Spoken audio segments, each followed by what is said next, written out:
Untuk materi hari ini kita akan belajar merakit personal komputer.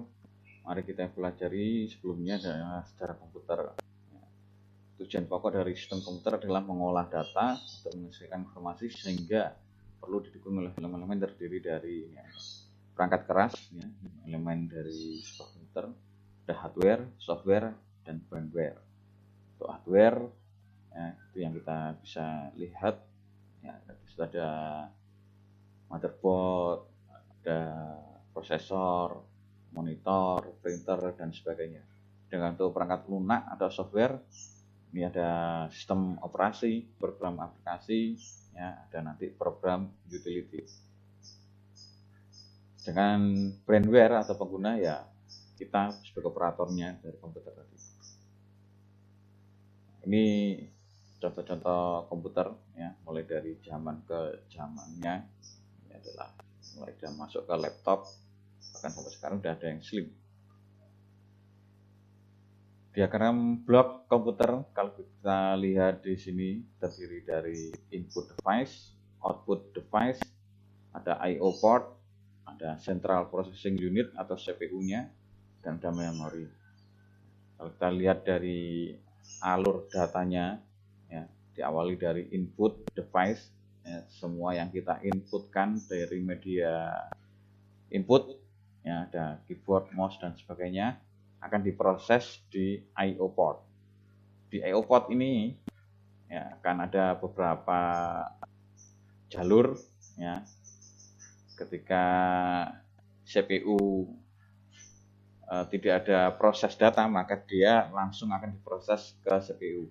Tapi ketika CPU sedang sibuk memproses data yang lain, maka dia akan diarahkan ke memori, akan ditampung sementara di memori. Setelah dari memori, dia nanti akan dikontrol ke CPU. Ini fungsinya dari data bus dan address bus. Setelah dari CPU, maka di-outputkan lagi, dialirkan lagi ke I/O port. Ini bagian outputnya, dan dikeluarkan ke output device berupa monitor, printer, ada plotter, ada proyektor, dan sebagainya. Ini kalau kita lihat dari bagian-bagian proses, device proses, ada power supply, ada CD-ROM, ada floppy disk drive, hard disk, ada kabel-kabelnya, ada circuit boardnya. Input device. Definisi dari input device adalah peralatan yang digunakan untuk memasukkan data atau perintah ke dalam komputer. Contoh-contoh input device, yang pertama ada mouse. Di sini ada beberapa jenis tipe mouse, ada PS2. Kalau kita lihat dari konektornya, ada konektor USB, ada Bluetooth. Berikutnya adalah keyboard, sama. Kalau fungsinya untuk memasukkan perintah secara langsung ke dalam komputer yang berupa karakter, baik angka, huruf, maupun kode ASCII. Kalau dilihat dari konektornya, keyboard juga terdiri dari PS2, USB, dan Bluetooth. Ada lagi input device yang disebut dengan trackball. Ini jenis lain dari mouse. Ini lebih digunakan untuk desain, untuk desain. Ini trackball. Jadi untuk perpindahan kursornya tidak kita geser mouse-nya, tapi kita gerakkan bola yang ada di mouse-nya tadi. Ada dua jenis trackball, ada yang trackball USB dan trackball Bluetooth. Berikutnya adalah scanner, berfungsi untuk memasukkan data, gambar ke dalam komputer dan memiliki prinsip kerja yang sama dengan mesin fotokopi. Cuma kalau mesin fotokopi outputnya berupa hard, tapi kalau scanner berupa soft atau file. Input device berikutnya adalah gamepad dan joystick, untuk pemain game. Berikutnya adalah webcam, berfungsi untuk memudahkan kita dalam mengolah pesan cepat seperti chat, melalui video, dan lain sebagainya, seperti yang kita lakukan saat ini. Output device adalah peralatan yang digunakan untuk melihat hasil pengolahan data atau perintah yang dilakukan oleh komputer. Ya, input device. Contohnya di sini adalah monitor. Ini ada monitor CRT atau tabung, monitor LCD, dan saat ini yang berkembang adalah monitor LED. Berikutnya adalah printer. Berfungsi untuk mencetak output yang dikeluarkan oleh proses device.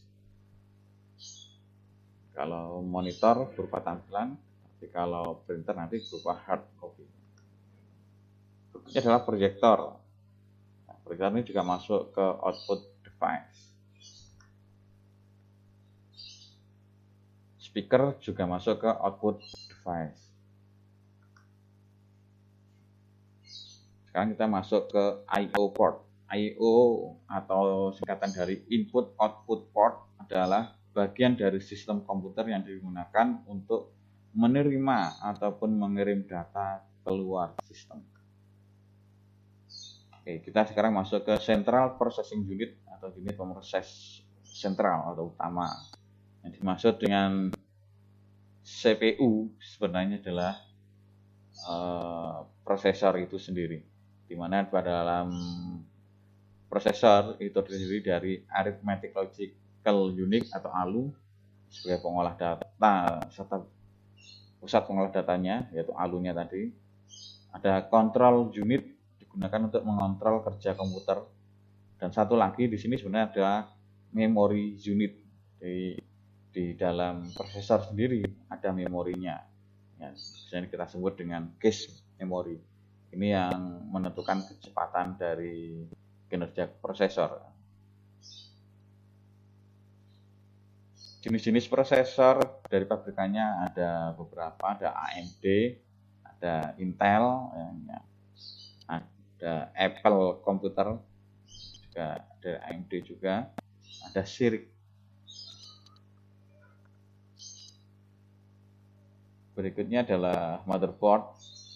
Yang dimaksud dengan motherboard adalah komponen terbesar yang terdapat dalam sebuah proses device. Fungsi motherboard secara keseluruhan adalah tempat utama untuk memasang peripheral lain seperti prosesor, memori, VGA card, dan lainnya. Ini kalau kita lihat dari bagian motherboard, ada soket prosesornya, tempat meletakkan prosesor. Nah, sini contohnya adalah soket 478. Ada 12 pin, 12 volt ya, atau egg power. Ini ada 4 pin. Ya. Ini tegangan untuk prosesor khusus ya, untuk memberi tegangan ke fan-nya prosesor. Ada back panel belakang tadi. Ada AGP slot untuk slot grafik. Nah, ini ada aux in header ini yang kecil, CD in header sampingnya. Ada lagi Intel 82801EB short bridge chipset. Ada dua jenis chipset, ada not bridge, ada short bridge. Yang dekat dengan prosesor ini adalah not bridge, yang dekat dengan expansion slot di sini ya adalah short bridge. Ada lagi USB header untuk konektor USB, serial ATA header SATA untuk soket SATA-nya. Di sini ada IDE header, ada floppy disk header, yang hard disk yang tipe IDE, yang ini adalah floppy disk drive atau disket, dan ATX power connector, dan terakhir adalah DDR DIMM atau slot memori. Ini kalau kita lihat jenis soket dari prosesor, mulai dari PGA 370, ini Pentium 3 ya, 478 ini sudah masuk Pentium 4 generasinya. LGA 775 ini sudah masuk ke core ya, generasi core mulai dari dual core, ada core to dual ya. Ini menggunakan LGA 775 sama 478 ini sama, jenis tipenya saja yang berbeda. Yang sekarang adalah LGA 1150. Ini sudah masuk ke core 2 ke atas. Heatsink fan dan cooler fan untuk media pendingin merupakan peralatan pendingin berbentuk kotak atau bulat yang terbuat dari bahan aluminium dan di atasnya terdapat kipas yang akan berputar saat komputer menyala. Fungsi fan-nya di sini yaitu mengambil panas dari heatsink dan dikeluarkan melalui sirip-sirip dari casing. Berikutnya adalah CMOS atau Complementary Metal Oxide Semiconductor atau bisa disebut dengan baterai BIOS. Ya, baterai BIOS. Untuk CMOS-nya sendiri bisa disebut dengan BIOS-nya itu. Ini adalah NOT bridge. Fungsi NOT bridge untuk menjembatani arus data di sekitar main memory, prosesor, from side bus dan AGP bus. Juga mengatur kerja power management. Di sekitarnya sini adalah NOT bridge yang dikontrol oleh NOT bridge, sedangkan yang bagian expansion slot yang di sini adalah dikontrol sebagai short bridge. Jadi untuk I/O port itu adalah dikontrol oleh short bridge-nya. Ini adalah BIOS atau CMOS-nya tadi. Fungsi untuk mengenali, memberi informasi, dan mengkonfigurasi hardware yang terintegrasi dalam motherboard dan kedudukan BIOS terletak di antara hardware dan sistem operasi. Ada beberapa pabrikan untuk BIOS, ada AMI BIOS, ada Award BIOS, ada Ponic sekarang yang ikut juga dalam pembuatan software BIOS. Berikutnya slot memori, tempat untuk meletakkan RAM. Jenis-jenisnya di sini ada DDR1, DDR2, DDR3, ada SD-RAM. Antara SD-RAM sama DDR yang membedakan adalah notch-nya. Kalau SD-RAM ada 2 notch, tapi kalau DDR itu hanya 1 notch. Nah, untuk membedakan DDR1, 2, 3, dan yang sekarang adalah 4, itu adalah letak notch-nya. Kalau kita lihat di sini ada perbedaan, sedikit berbeda, mungkin jaraknya cuma 5 mili ya, ada yang mungkin 1 cm. Ini ada expansion slot atau slot tambahan, ada beberapa jenis, ada ISA, ya, dan cuma 8 bit dan 16 bit, PCI 32 bit, AGP 64 bit, AMR atau modem riser 8 bit, dan yang paling besar busnya adalah PCI Express. Kalau tadi expansion slot atau slot tambahan, sekarang ada expansion card atau kartu tambahan. Kartu tambahan ini digunakan biasanya kalau ada device-device yang perlu kita tambahkan seperti modem ya, atau wireless, karena di PC biasanya tidak ada wirelessnya, maka kita pasang wireless biar bisa terkoneksi ke hotspot. Atau mungkin juga kita gunakan untuk menaikkan performa dari CPU kita. Contohnya kalau VGA kita onboard, biasanya tampilan grafiknya standar. Kalau kita ingin lebih bagus lagi, maka kita upgrade VGA-nya mungkin menggunakan yang GeForce ya, maka kita bisa menambahkan expansion card-nya. VGA card. Ini contoh sound card. Ini NIC card ya, ada 2 konektor yang BNC sama RJ45. Ini modem card. Sekarang power supply unit atau PSU, yaitu suatu rangkaian elektronik yang berfungsi sebagai pencatu daya atau pemberi sumber tegangan arus pada PC. Pertama, untuk pin-pinnya, konektornya adalah 20 atau 24 pin ATX motherboard konektor. Konektor berjumlah 20 sampai 24 pin ini digunakan untuk memberi daya langsung ke motherboard. Jadi ini power supply utama yang ke motherboard. Sekarang kalau dulu 20 pin, sekarang sudah 24 pin. Nah, 24 pin, yang 4 pin ini adalah pin ATX konektor yang digunakan sebagai pemberi tegangan untuk prosesor. Ini khusus untuk prosesor. Ini biasanya digunakan ke Pentium ya, masuk ke generasi core ya. Kalau Pentium 4 ke bawah, untuk ATX konektor ini tidak ada. Untuk dual core ke atas 4 pin ATX konektor ini sudah ada. Berikutnya konektor molek.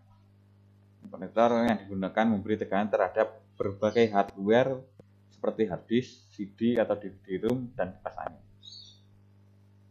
Kalau tadi yang ini digunakan untuk tipe konektor yang IDE, sedangkan yang ini sama sebenarnya fungsinya, cuma ini yang tipe SATA. Di SATA, CD atau DVD-ROM SATA. Berikutnya bird konektor. Konektor ini digunakan untuk floppy drive ataupun eksternal audio card. Berikutnya 6 pin PCIe konektor. Konektor ini digunakan untuk memberikan daya tambahan pada perangkat VGA card atau kartu grafis yang berjenis PCI Express. Karena VGA card jenis PCIe membutuhkan daya yang lebih dibandingkan dengan VGA jenis lain. Ini adalah port ATX atau AT yang dipakai untuk 20 atau 24 pin ATX tadi. Ini masuknya ke sini. Nah, ini perhatikan ketika memasang ya, untuk bentuk dari konektornya di sini. Jangan sampai terbalik. Kalau terbalik bisa terbakar motherboard.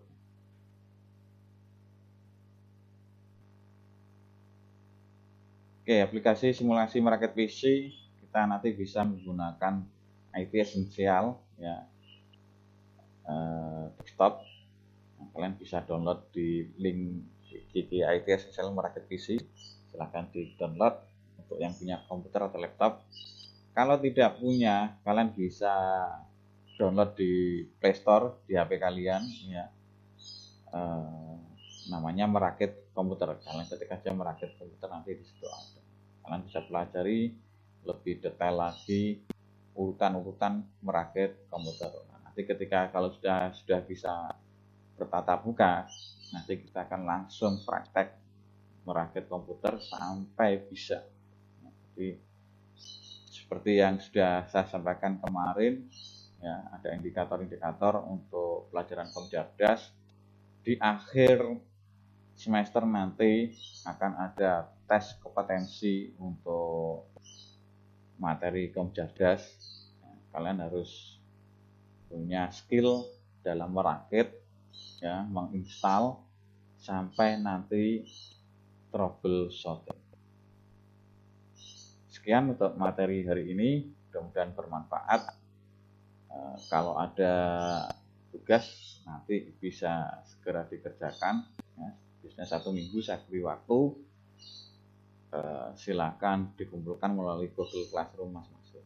Saya akhiri, wassalamualaikum warahmatullahi wabarakatuh.